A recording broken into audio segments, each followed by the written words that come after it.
Hello, welcome back to the YouTube channel of Bethel Evangelical Free Church Hanley. I'm Pastor Gervais Charmley, and this is another Lancashire church. In fact, this is the new church of St John the Baptist, Pilling, which you can see is about 4 times the size of the old building. And it was needed. The parish population had increased enormously. So in the 1880s, the decision is made we need a new church, and this is what they get. Gothic building, Victorian Gothic building, and it's everything you'd expect from Victorian Gothic building. Most of the furnishings are original, and of course it's been altered slightly over time, but again, mostly it is original. This is, and as we look around, we'll see the contrast between this and the old church. Now you can see, we do not have here a rood screen. There's no screen separating the chancel from the nave. So the layout is still very much, and you've got this pulpit brought forward, very much the layout is still, it's not Anglo-Catholic, but it's medieval-ish. And the chancel is actually fairly shallow and is mostly for the choir. Again, fairly common around here. They used to have quite notable choirs and singing. So we'll have a look around and see what we can see in this new building. As usual, then we start at the west end, and here we're in the tower, because there's a tower here. As we saw, here's the font. Obviously this is Victorian, with a nice font cover in 14th century-ish style. The style here is, the whole building really is 14th century-ish. There's not too much in the way of, we've got to make it absolutely fit. Now here we have a list of vicars going back to 1650, and you can see in 1802 we've got James Potter. James Potter was known as the fighting parson. He was the man, of course, that the old church was renovated for, and they put the gallery in for. He was a great preacher and apparently a great fighter as well. I don't mean in terms of just getting to random fights. I mean that apparently he entered local wrestling competitions. All things wise and wonderful. This is a typical sentimental early 20th century picture, print. You can find them all over the place. The nave, very tall, much taller indeed than the old church. I mean, the old church is probably not much taller, if any taller, than these arcades. And it's much narrower even. It's narrower even than the nave. Broad, I suspect it's a little bit, yes, broader than the arcades, but not by very much. There we have the Sunday school manor. These would be carried in procession. Yes, here we go, one of the aisles. To be carried in procession through the streets with the choir and such like. Doesn't happen anymore, sadly. And here we have John the Baptist with his parents. You can see John the Baptist there, and then there's Elizabeth and Zacharias, his father. Thou shalt go before the face of the Lord to prepare his way, to give light to those that sit in darkness and in the shadow of death, and to guide our feet into the way of peace. Pulpit is very prominent, and you will notice that, in fact, there is an arcade beyond. We have here the little Lady Chapel, but before then we've got faith and hope allegorical figures. This was the Girls' Friendly Society, St John the Baptist Pilling. So these organisations. We have the Beatitudes, and that of course is the Mount of Beatitudes, the chapel there in the Holy Land. Lots of stained glass. Here we have Ruth flanked by Boaz and Naomi. Thy people shall be my people, and thy God my God. And there is the Mothers' Union banner. So you have the Sunday School, the Girls' Friendly Society, and the Mothers' Union. Mothers' Union has a very charming, actually, Virgin Mary and the toddler Jesus. I like it. It's largely, you take away the halos, and they are ordinary people, and that's what they should be. Absolutely, Jesus shouldn't have fair hair and blue eyes. He was Jewish, but they look like ordinary Lancashire people. This is the little Lady Chapel. This is a later addition, as you can see, and it's in front of the organ. The windows, the side windows are more sort of perpendicular style, really, but you get this sort of these mixture of styles, of course. And there is the altar, lift high and lifted up. Compare and contrast the communion table in the old church. And the east window is of the Ascension. Now, the Ascension is a subject often chosen in more low church congregations because of its message that physically Jesus is not here. He is here by the Spirit, he is here spiritually, but he is not here physically. And here we have these communion, well, the choir stalls, and there's a bit of extra seating, and that would be extra seating just in case, and the vestry in the corner here. Now, so we saw those older banners, and here we have the modern banners. So you have here the Girls' Training Society, bear one another's burdens, the Sunday School, and over here we have the Mothers' Union, and there is the school. The school here is a church school, and yeah, there we are, there's the east window, and there is the Sigilia, and we have an organ here. The organ is by Ainscough of Preston, so local organ builder. And looking west, and it's a big, big building. Now, the reason why they didn't knock down the old church and build a new church on the site was twofold, really. The first was that the old church surrounded by graves, but more importantly, the old site actually a bit damp. This is a higher site, better drained. So that's partly what saved the old building. Again, we've got something important here. We have handrails, because steps, older folk, if they've got to go up steps, and people who are a bit infirm, like me, find steps useful. And there's the pulpit fall. We have the Lamb of God, of course, for John the Baptist, behold the Lamb of God that takes away the sin of the world. And there is the nice pulpit. Is there a date on this one?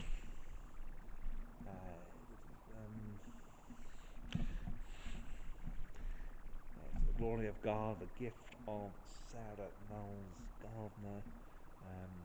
Thank God for restoration of health, but there is no date. The Gardners were the main important family around here. And here we have Christ as the Good Shepherd. And this obviously is a fairly modern window. Most of the windows here are older than that. And so it has a very, very different feel. You've got stained glass windows, you've got this medieval style clerestory and pointy arches and everything. Very, very different building. Here we have again Christ the Good Shepherd in the middle, and then we've got the there is the Good Samaritan there. Memorials, James Sykes of Breck House, Poulton the Fylde. I'm not sure I pronounced that right, but the Fylde is this coastal plain. Here we have Christ with Mary and Martha. And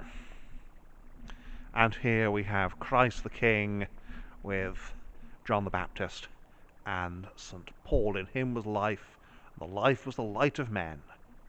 This is in memory of Thomas Pearson, who was vicar 1897 to 1924. So, came here when this was just 10 years old, basically. And it's very well kept. We've got these, look at these. These are hot pipes.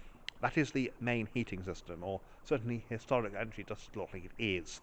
And then very good, actually, hot pipes, nice and toasty. And we have here the Book of Common Prayer, lots of BCP and hymns ancient and modern. Well, that's nice. That's good. As I mentioned, of course, the old church is made for a prayer book worship. But here it's the same prayer book worship. It's just that they're taking a more, well, I think Victorian, actually, approach to it. And you can see on the end of the pews here, these are not handles, of course, they are umbrella stands. And just at the bottom there's a little drip tray. So you put your umbrella in there and it drips into the tray. And the seats are numbered, number 33 there. So you're still looking at the pew rental system in 1887 when this is opened. So that's very, very interesting. Now, that's the inside here at New St John's. Let's have a look at the outside next. And here we are outside at New St John's. Now, New St John's doesn't have a graveyard because Old St John's does. And we just have a brief look around the outside. Again, you see this spire here, which is quite a local landmark because of the very flat terrain, and it's not the tallest of spires, it doesn't need to be. So we have a look around, just really on this side mostly, because that's where you can see stuff and yeah, admire what there is to see in this rather nice Victorian Gothic building. So we start here. Again, you have this nice spire pointing to the sky, lovely blue January sky up there, and that is more or less the time on the clock. So they keep the clock wound. And if you see a church where the clock isn't wound, well, it may very well be that these clocks are a bit difficult to repair sometimes. It's a nice south side here, and you can just see where there's a little bit of use of different coloured stone, particularly on the clerestory and on the porch, which is it's a good use of materials, and indeed on the tower, just on the parapet there, and you can see the I think there's a little chamber above the porch. It certainly looks like there should be, because obviously there is access up there at the porch. Church hall, very useful, and a good example, and it looks like a 20th century build, and a late 20th century build, but a good one where they've decided, you know what, we are going to respect this building because you should do that, rather than just go, well, if we have a hall, well, it doesn't matter what it is, whether it's some sort of prefabricated concrete thing or what. Oh, and there's the windmill. You can see the windmill there. Obviously no sails anymore, not working windmill, but it was windmill because I wonder whether it was an actual mill or a drainage mill, because both of those are quite useful. There's the village hall there. Well, I don't say the village hall, I think it's the bowling club actually, and the vestry. Vicar had his own door to get into his vestry, which is a very good idea. Very, very good idea. And here we are round the north side, and you can see you've got the clerestory, and basically it's much like the south side but without the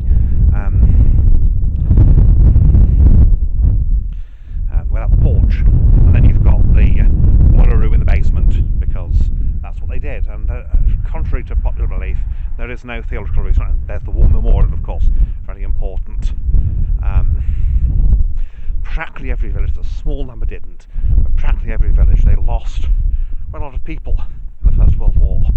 And there's a difference, of course, between Europe and the United States when it comes to the wars in the US, because the US joins the war so late.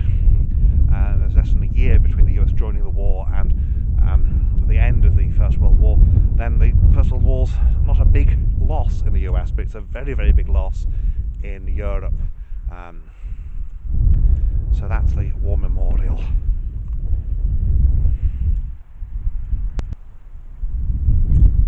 So there we have it, the new church of St John the Baptist, Pilling.